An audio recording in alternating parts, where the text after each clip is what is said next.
Mesdames, Mesdemoiselles et Messieurs, bonjour. Je me présente Yannick Seyer. Je suis polytechnicien en nouvelles technologies de l'information et de la communication. Aujourd'hui, je voudrais vous présenter un cours de chimie concernant les nombres quantiques, à savoir la configuration des atomes, la règle de Kleshkovsky, ainsi que la représentation des cases quantiques.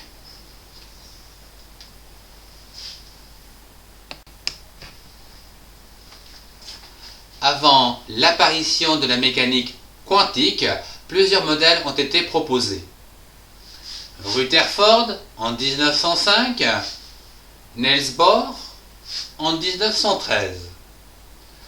Hélas, ces modèles n'expliquent pas un certain nombre de phénomènes physiques comme l'effet photoélectrique.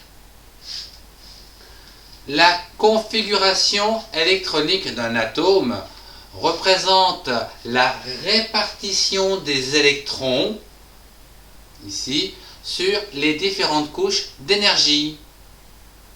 Elle est définie comme le nombre quantique que je vous propose de découvrir.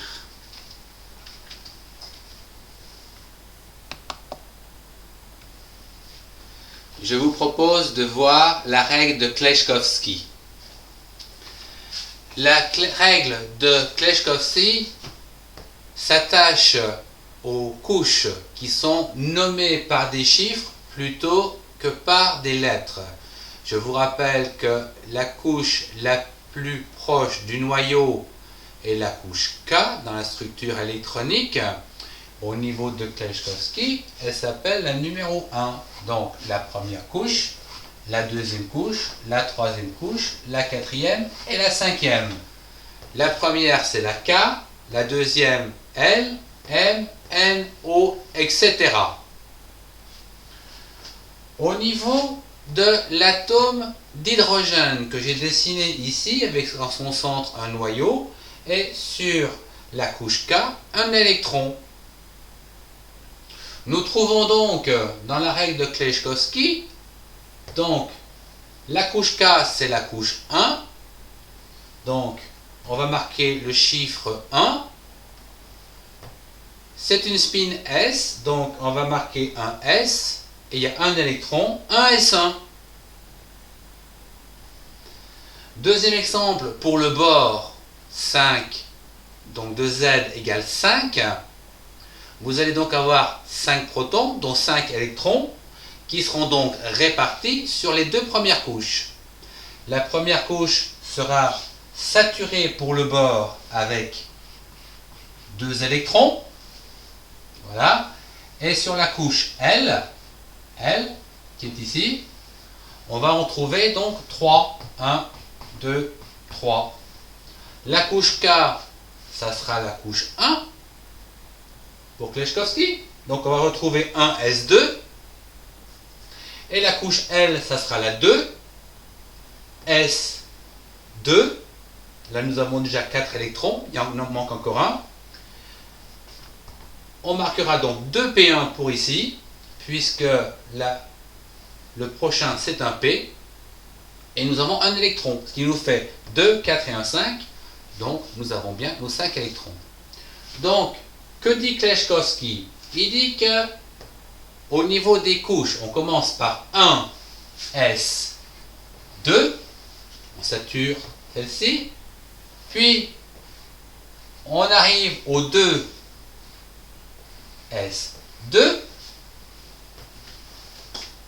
puis au 2 P6, et on remonte ici 3 S2, on redescend en 3 P6,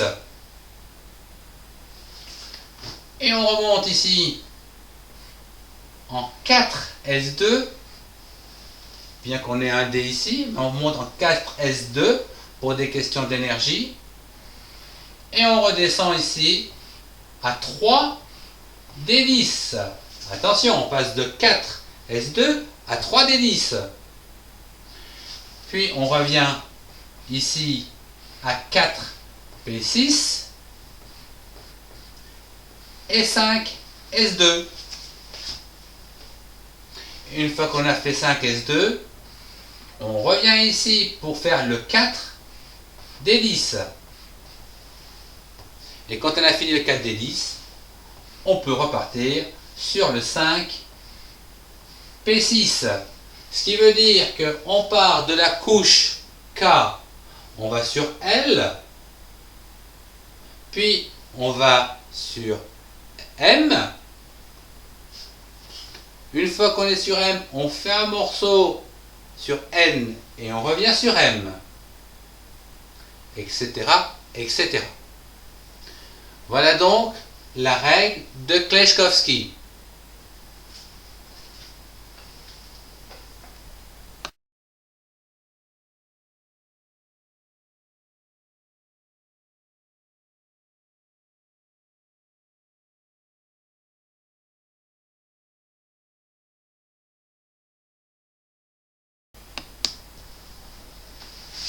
Voyons comment écrire la configuration d'un atome. Les cases quantiques sont représentées par des carrés, voilà, par des carrés, qui sont schématiquement la représentation des orbitales contenant des électrons. Ces électrons sont représentés au niveau des cases quantiques par des flèches. Prenons le premier exemple ici concernant l'atome d'hydrogène, dont son Z est égal à 1. Un proton, donc un électron, pour équilibrer les charges. Cet élément, donc hydrogène, est de forme 1s1. Il va donc nécessiter une seule case quantique, à savoir un carré contenant une seule flèche vers le haut. Voyons à présent le cas du bore. Le bore, lui, a un Z de 5, c'est-à-dire 5 électrons qui gravitent autour de ce noyau.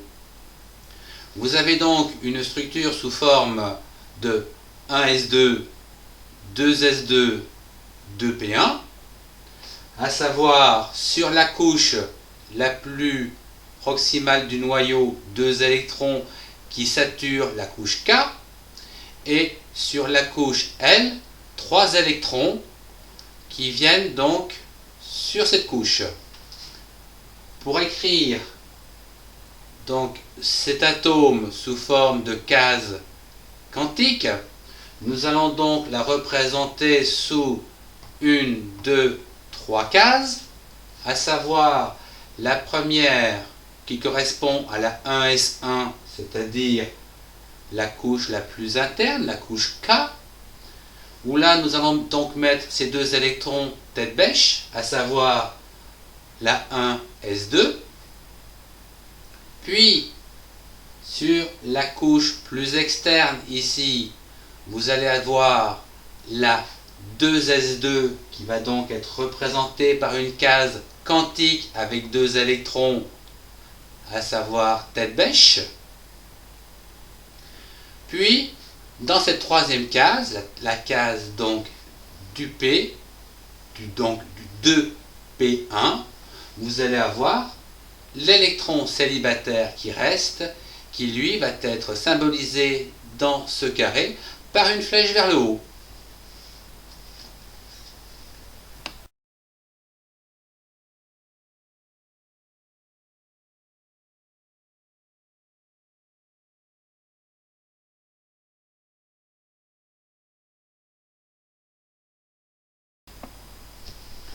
Je vous propose à présent de voir la configuration de quelques atomes ici, ainsi que la représentation des cases quantiques qui leur correspondent.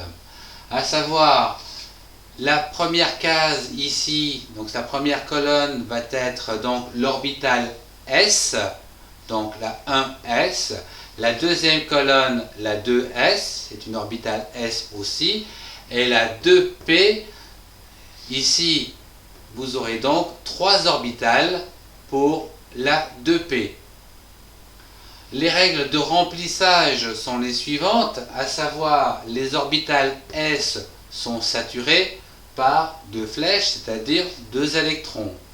Quant aux orbitales P, elles sont remplies les unes après les autres. Lorsque les 3 contiennent un électron, on sature la première, puis la deuxième, puis la troisième.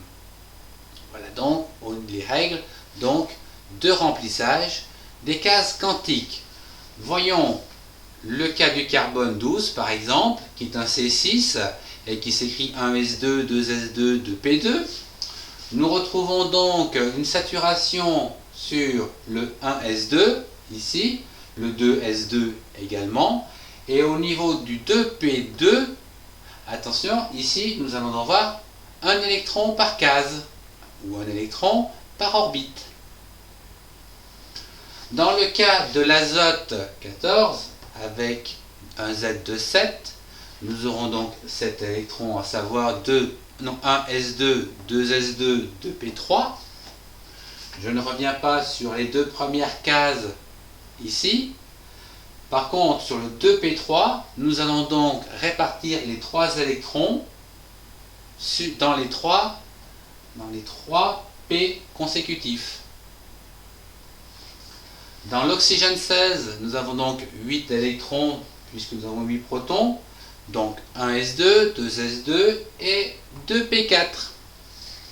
Nous allons donc répartir pour 1s2, saturer le S2, le premier S2, saturer le deuxième S2, et les 4 électrons qui restent, nous allons donc mettre un électron par case, c'est-à-dire par orbite P. Il va en rester un, on va le rajouter donc sur le premier P. Le fluor, donc il a 9 électrons, je ne reviens pas sur les 2 premières colonnes qui sont saturées. Ici, on va sur les 5 électrons donc qui restent, on va donc mettre un électron dans chaque orbitale, il va en rester 2. On va remplir donc les 2 premières, on va donc saturer les deux premières orbitales avec 2 électrons. Toujours une flèche à l'endroit, une flèche à l'envers. Je voudrais terminer ce tableau par le néon, qui lui a un Z de 10, donc 10 protons, 10 électrons, 1s2, 2s2 et 2p6. Dans ce cas-ci, nous pouvons constater que c'est un gaz d'une part parfait et que tout est saturé. À savoir, 1s2 est saturé, 2s2 saturé, et ici 2p6 c'est saturé. Donc nous aurons donc des flèches tête bêche dans la première case, la deuxième case, la troisième case, la quatrième case et la cinquième case.